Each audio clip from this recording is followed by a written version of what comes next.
Hello and welcome to the African Tech Roundup, episode 88. This is where we round up the week's most important tech, digital and innovation news from across the African continent. My name is Andile Masugu, and as I indicated on the show last week, the team at the African Tech Roundup is on break till January the 2nd, so that means I won't be delving into the week's biggest tech and innovation headlines, but what I will be sharing is another sneak preview from Season 6 of the African Tech Conversation series, which launched last week. Now, this week's African Tech Conversation is with Eline Blaauboer, who is managing partner at both TBL Mirror Fund and Safaricom Spark Venture Fund. But before I share moments from my chat with Eline, I must acknowledge GoDaddy for sponsoring Season 6 of the African Tech Conversation series. Now, GoDaddy makes registering domain names fast, simple, and affordable. They're the world's largest domain registrar, trusted by over 13 million customers around the globe, and they provide everything you need to get your business set up online, including award-winning 24/7 support. Now, to save 30% on a new domain name or to use any of their other services, go to trygodaddy.com/African Tech. Again, that's trygodaddy.com/African Tech to save 30%. But for now, it's on to this week's African Tech Conversation Sneak Listen, which, as I said earlier, is drawn from an in-depth chat I had with Eline Blaauboer, who is managing partner at both TBL Mirror Fund and at Safaricom Spark Venture Fund. Now, Eline's worked in the venture capital and private equity sector in both Europe and Africa for the last 14 years or so. She's gained loads of experience with new investments and portfolio management, as well as negotiation and structuring of investment rounds, as well as deal flow generation. Now, her latest undertaking is something called Africa Tech Ventures, which is a fund focused on investing in and accelerating the growth of disruptive tech-enabled startups and businesses in sub-Saharan Africa. Now, Eline and her team at Africa Tech Ventures are currently in the process of fundraising, and they're on the lookout for investors interested in collaborating with them. Do take a listen. So in 2005, when you first came to the continent, first came to Kenya, it wasn't the popular thing to do to set up shop on the continent. Was it your international experience that would lead you to do that and recognize the importance of doing that? And the second question I'd like to add on to that is, what sort of challenges have you had, really, for all intents and purposes, being an outsider, and I suppose at this point, growing to becoming an insider, quite literally, particularly when you consider your work with Safaricom and this new fund, relatively new fund? Yeah, so the reason for setting up shop locally was really, and still is, so I'm sort of still consider myself locally, and at least my team is all there. Because if you want to invest hands-on into businesses, you have to be close by, and have to be very accessible and understand the market they operate in, and have a good network there, so you can assist. I think it's very tough to invest from outside unless you have a really good co-investor that understands the local dynamics. Challenges to set up, I think, it just takes time to really understand and build your network, understand the local market, and build the network. So with every investment done and all the years passing, you continue learning, and some of those lessons wouldn't have been there if you'd already been in a market for a while. On the other hand, I had the advantage to already know the investment side, so I've seen Kenyans setting up funds, at least having the advantage of understanding the local dynamics, but then they learned all the lessons of investing. So there's always lots of challenges and lots to learn.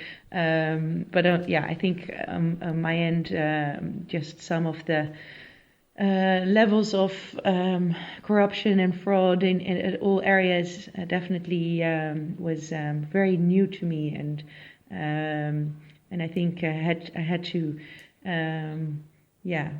changed the way of always trusting people and really Did you have to become more street smart? Definitely, yeah. Which is at a certain stage, I didn't like it. I didn't like to build in processes where you always have to think through. Okay, but what if this happens?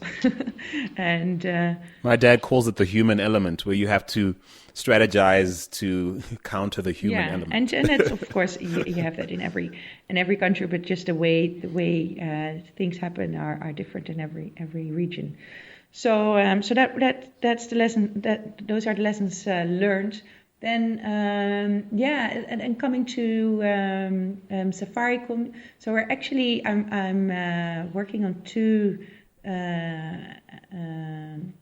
initiatives on sort of early stage investment at the moment. So one is evolving out of Safaricom Spark. So we 2 years ago were asked by Safaricom to pitch for managing their pilot corporate venture fund. And because TBL Mirror Fund was fully invested, and I'd always been interested to move into more early stage and more technology oriented investments, took up the challenge, and it really helped us learn a lot about investing in the space.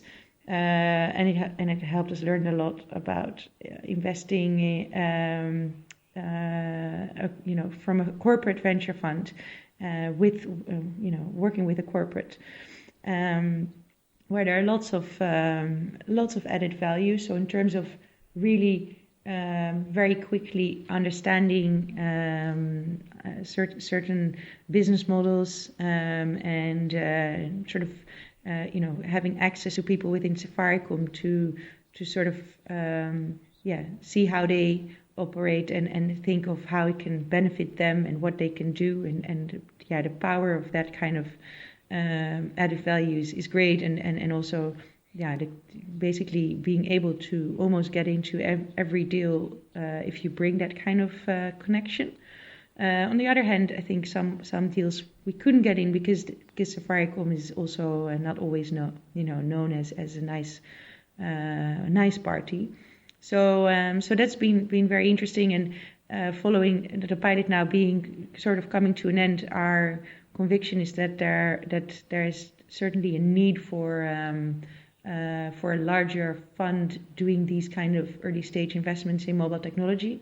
But if you want to do it well, it needs to be at a much bigger scale of a fund, and also wider reach outside of Kenya, because most businesses will, if they want to scale, they have to scale outside of Kenya, and you want to be able to provide the network to do that. So wait, the Safaricom Spark Fund is limited to Kenya. To Safaricom's footprint, whereas the TBL Mirror Fund, I believe you guys are in at least three different countries. Yeah, so TBL Mirror Fund was ICT, healthcare, consumer goods in East Africa, but we ended up investing in Kenya, Uganda. So now the new fund we're setting up is called Africa Tech Ventures, which will invest in mobile technology companies in East Africa, but also in Nigeria and South Africa, if those businesses have plans to expand to East Africa. And this is TBL Mirror Fund backed? No, it's a new fund. This is a totally separate fund. Yeah, so it would be my follow-up fund after TBL Mirror Fund, but it's a different name because my co-managing partner is different from the one in TBL Mirror Fund.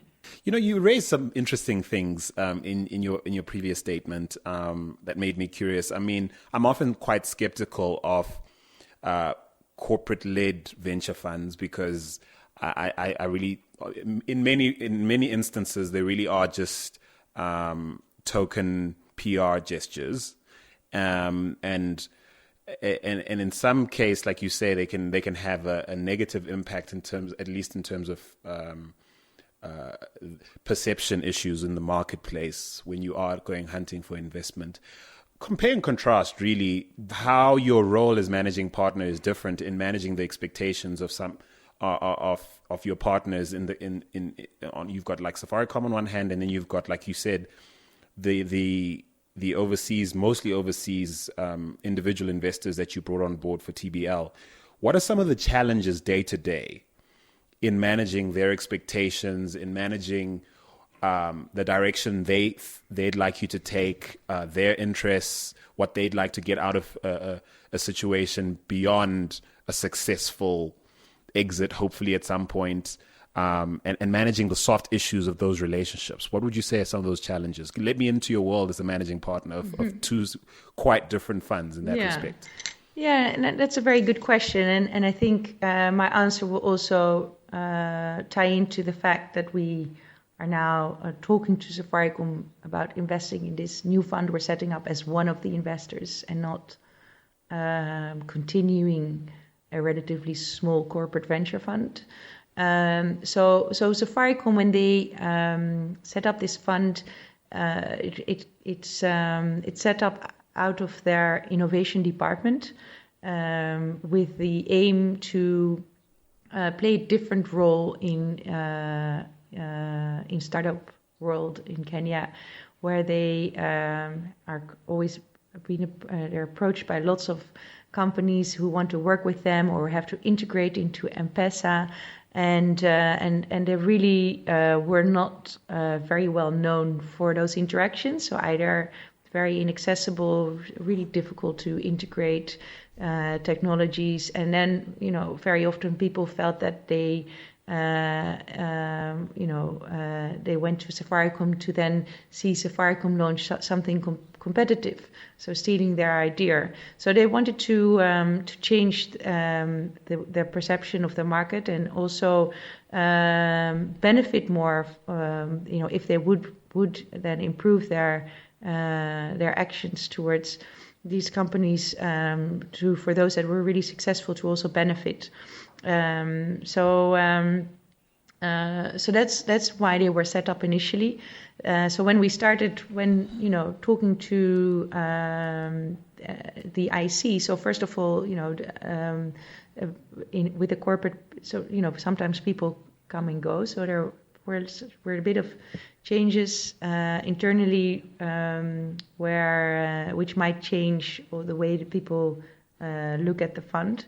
And the dynamics within the corporate also change. So along the way, we felt that indeed sometimes the fund, was used for PR reasons, or corporate social responsibility, and so the challenge you have is that they try to change the mandate of the fund. So luckily we had documented that very well and documented the process also very well, to ensure that we didn't risk to do our due diligence on companies and then coming to Safaricom, dominated IC, where they suddenly said, well, actually now we want to do all these different things. And I mean, that would have been significant reputational risk for you, given you're essentially a disciplined investment operator. Absolutely, yeah. So that's I think have been challenges, and I think also has made it really interesting to sort of understand how corporates look at this and how people are motivated, and in the end, they all don't want to lose their jobs, and so it's really interesting to see, and on the other hand to see that overall actually most companies are really interested because of Safaricom. They're really interested because we're involved and we provide all this added value, but also the added value from Safaricom.